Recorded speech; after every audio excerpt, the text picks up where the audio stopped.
পশ্চিম এশিয়ায় যুদ্ধের প্রভাব, হরমুজ প্রণালীতে অস্থিরতার মধ্যেই পাকিস্তানের জ্বালানি সংকট চরমে। এক ধাক্কায় পাকিস্তানে পেট্রোল এবং ডিজেলের দাম বেড়েছে ৫৫ টাকা করে। জ্বালানি ঘাটতির কারণে সে দেশের বেশিরভাগ পেট্রোল পাম্প বন্ধ রয়েছে। আর যেসব পেট্রোল পাম্প খোলা রয়েছে সেখানে মাঝরাত থেকেই গাড়ির দীর্ঘ লাইন। শিয়ালকোটে একটি পেট্রোল পাম্পে জ্বালানি শেষ হয়ে গিয়েছিল এবং তারপর গোলাগুলি চলার খবরও রয়েছে।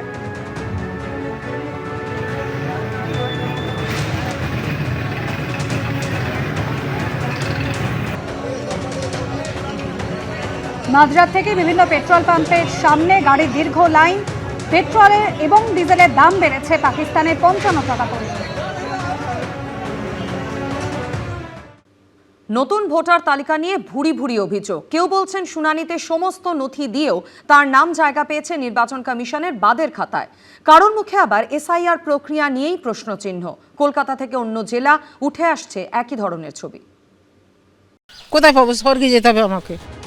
বয়সের ভারে নুব্জ, দীর্ঘদিন ভোট দিয়ে আসছেন। এসআইআর এর প্রথম দফার চূড়ান্ত ভোটার তালিকা সামনে আসতেই চোখে সর্ষে ফুল দেখছেন ওরা। কারো নাম বিবেচনাধীনের তালিকায়, কারো নামের পাশে লেখা ডিলিটেড। ভবানীপুরের বাসিন্দা ৭০ ছুঁই ছুঁই তৃপ্তি দুবে। ভবানীপুর কেন্দ্রে দীর্ঘদিনের ভোটার তিনি। নির্বাচন কমিশনের প্রকাশিত তালিকায় তার নামের পাশে লেখা ডিলিটেড।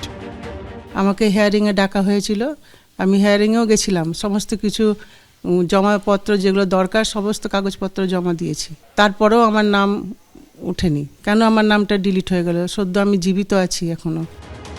একই অভিজ্ঞতা এই এলাকার বাসিন্দা দুর্বলা হালদারের। তার দাবি ২০০২ এর ভোটার তালিকায় নাম থাকলেও এবার নির্বাচন কমিশনের তালিকায় তার নামের পাশে লেখা ডিলিটেড। এখন অনেক সমস্যায় পড়ে গেছি, টেনশনে ঘুমও নি আর খাওয়াও নি। বলছে ওটা তোমার বাবা কি পরিচয় আছে, ওটা সেই পরিচয়পত্র দাও, ডেড বডি কাগজ, আর তাহলে নাহলে তোমার বাবার ভোটের কাগজ দাও। কোথায় পাবো? স্বর্গে যেতে হবে আমাকে। রাসবিহারী বিধানসভা কেন্দ্রের শরৎ চ্যাটার্জি অ্যাভিনিউয়ের বাসিন্দা মুদার পাথেরিয়া। পেশায় ব্যবসায়ী এই ব্যক্তির অভিযোগ, তার নামে কেউ ফর্ম 7 জমা করেছে। ভোটার তালিকায় বিবেচনাধীন হিসেবে রয়েছে তার নাম। এটা হ্যারাসমেন্ট টুল। কার এগেনস্টে কিছু করতে হয় একটা ফর্ম 7 দিয়ে দাও। কিন্তু যা করেছে মোস্ট ইররেসপন্সিবল, কোনো রিসার্চ করেনি। ওর যেটা বললাম না, বান্দরের হাতে কালাশনিকভ, মানে যেখানে টেখানে শুটিং করে দিচ্ছে, যেখানে লাগলো। একই সমস্যায় পড়েছেন রাসবিহারী শরৎ বোস রোডের বাসিন্দা রশিদ আহমেদ। অভিযোগ, স্ত্রী ও 2 সন্তান সহ পরিবারের 4 জনের নামে জমা পড়েছে ফর্ম 7। গোটা পরিবারের নাম বিবেচনাধীন থাকায় আতান্তরে পড়েছেন তারা। আমাদের প্রথমে তো এসআইআর হিয়ারিং হয়েছে। এখানে এই অ্যাড্রেসে 30 ইয়ার্সের রেজিডেন্ট। বিএলও ফোন করে বলে যে আপনাদের নামে ফর্ম 7 জমা হয়েছে, তাহলে আমাদের কি করতে হবে? বলেছে কি আমি জানি না, আপনি কিছু বলতে পারবেন না। বিএলও আমাদের হেল্প করেনি। একটা এফআইআর করতে হবে বা একটা ডায়েরি করতে হবে অ্যাগেনস্ট যে করেছে ফর্ম 7, সেটাও অ্যাকসেপ্ট করেনি টলিগঞ্জ পুলিশ স্টেশন আমাদের। পুরাতন মালদার 5 নম্বর ওয়ার্ডের বাসিন্দা বিনোদিনী গোস্বামী রায়। অভিযোগ, এসআইআর এর শুনানিতে ডকুমেন্টস জমা দেওয়ার পরও ভোটার তালিকায় নামের পাশে পড়েছে ডিলিটেড স্ট্যাম্প।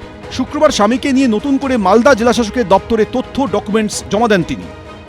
সমস্ত ডকুমেন্টস দিচ্ছি, ওর 4-5 ভাই বোন আছে, সবারই নাম উঠে গেছে একই ডকুমেন্টস দিয়ে। আমাদেরটা ডিলিট চলে আসছে। কেন আসছে বুঝতে পারছি না। ওই একই ডকুমেন্টস দিয়ে বাকি না সবার নাম উঠে আছে। আমি একই ডকুমেন্টস শো করার পরেও আমার কিন্তু নাম উঠে না। সব মিলে ভোটমুখী রাজ্যে ভোটার তালিকা নিয়ে পাল্লা দিয়ে চড়ছে হয়রানির অভিযোগ। পার্থপ্রতিম ঘোষ, সোমক লাহিড়ী, এবিপি আনন্দ। অন্যদিকে বিজেপির পরিবর্তন যাত্রার মধ্যে কলকাতা থেকে জেলার বিভিন্ন জায়গা থেকে সামনে এলো অশান্তির ছবি। পুরুলিয়ার বলরামপুরে বিজেপি বিধায়ক বানেশ্বর মাহাতোর গাড়িতে ভাঙচুরের অভিযোগ উঠেছে তৃণমূল কংগ্রেসের বিরুদ্ধে। অন্যদিকে বীরভূমের কীর্ণাহারে তৃণমূলের পার্টি অফিসের সামনে দিয়ে বিজেপির গাড়ি যাওয়ার সময় জয় বাংলা স্লোগান তোলে তৃণমূল।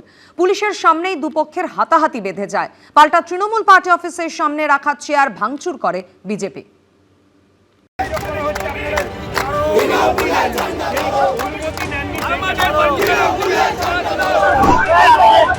বচসা, ধাক্কাধাক্কি, বিজেপি বিধায়কের গাড়িতে ভাঙচুর।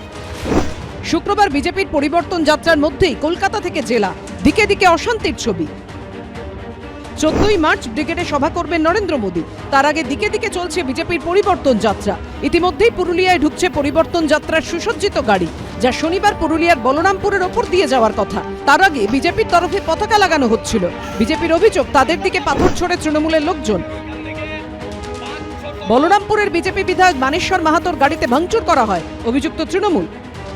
ভারতীয় জনতা পার্টির কার্যকর্তাদের উপর হামলা চালানো হলো। এটা তৃণমূলের জেহাদি বাহিনী জীবন মারার একটা আক্রমণ চালায়। আমার যদি সিকিউরিটি না থাকতো আজকে আমাকে হয়তো ওইখানে মারিয়ে শেষ করে দিত। বিজেপির কর্মীরা তারা একটা নাটকীয়ভাবে একটা এমন পরিস্থিতি সৃষ্টি করে তারা নিজেরাই তাদের গাড়ি ভাঙচুর ইত্যাদি ইত্যাদি করে তারা একটা ফোকাসে আসতে চাইছে।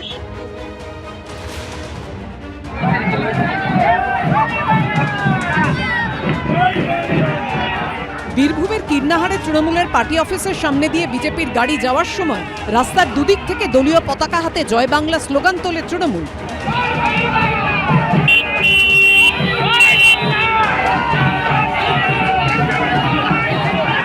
পুলিশের সামনেই দুপক্ষের হাতাহাতি বেঁধে যায়।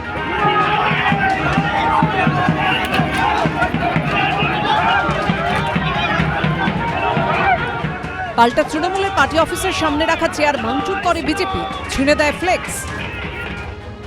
9 মার্চ নিউ টাউনে পরিবর্তন যাত্রা রয়েছে। তার আগে দিন নিউ টাউনে বাইক মিছিল করে বিজেপি কর্মী সমর্থকেরা। মিছিল ডিরোজিও কলেজের কাছে পৌঁছলে পুলিশ বাধা দেয়। এরপরই বচসা ধস্তাধস্তির পরিস্থিতি তৈরি হয়।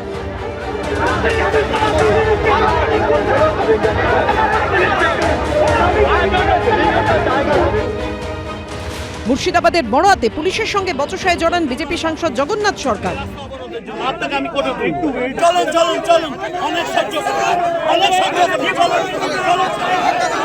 শুক্রবার কোচবিহারের তুফানগঞ্জের ওপর দিয়ে পরিবর্তন যাত্রা যায়। সেই উপলক্ষে রামহরি মোড়ে মঞ্চ তৈরি করে বিজেপি। অভিযোগ, সেই মঞ্চ খুলে দেয় পুলিশ।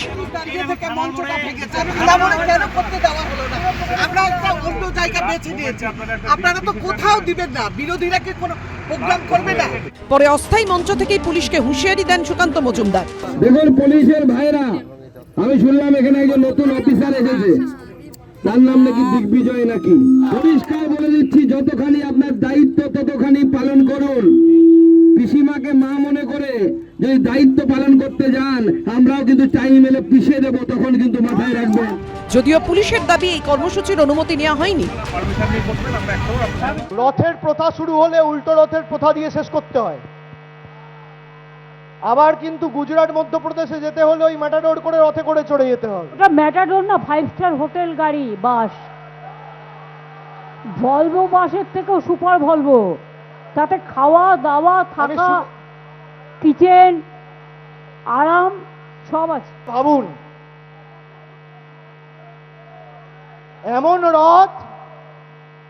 এমন রথ যেখানে খাওয়া হচ্ছে, শোয়া হচ্ছে। শনিবার খড়গপুরে বিজেপির পরিবর্তন যাত্রার আগে এদিন তার সমর্থনে দিলীপ ঘোষের নেতৃত্বে বাইক র্যালি হয়।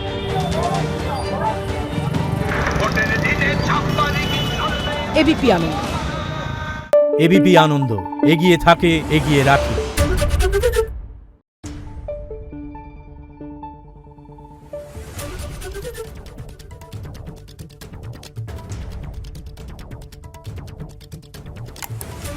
Thank you.